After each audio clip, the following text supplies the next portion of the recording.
This evening that Standard & Poor's, one of the major three global credit rating agencies, have downgraded South Africa's credit status into sub-investment grade. That is the so-called junk status.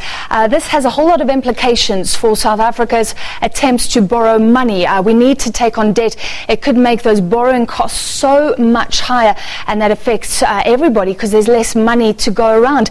Let's speak to our economics editor, Thandeka Gqubule-Mbeki. Thank you for being with us. Sure.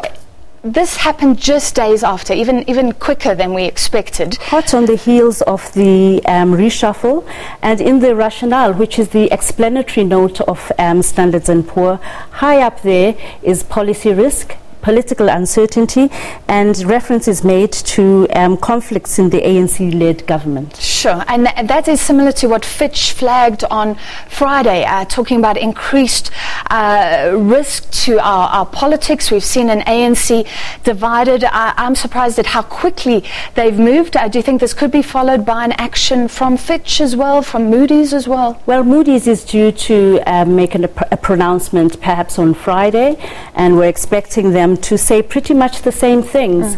The state of the SOEs is also a point in question, and there's a mention of Eskom, and the fact that the new finance minister was head of the SOEs, or politically responsible for the SOEs previously, and we didn't manage during his tenure to mop up those SOEs, to tighten governance structures, to improve the fiscal position of those SOEs and their financial standing, did not reflect well on him in the eyes of the rating agencies. Let's talk about this more, because so the outgoing minister, Pravin Gordhan's efforts to enhance governance at SOEs were seen as ratings positive, and he suggested he would push that line.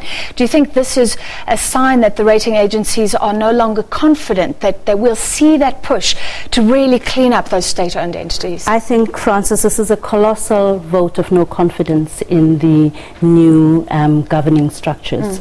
And Malusi Gigaba, the new finance minister, saying today, one change in finance ministry in the treasury should not result in a downgrade. He was wrong. Does this suggest he has not allayed those fears? Interestingly, he cited what happened when Trevor Manuel came in, an inexperienced first black post-apartheid finance minister, and the markets eventually warmed to him, and so did the investor community. But there was policy certainty at that time, as you'll remember that GEAR was introduced in 1996, and that the government indicated that they were going to determinedly follow the policy of GEAR. Right now there is a lot of policy uncertainty with no clear definition as to the exact meaning of radical economic transformation.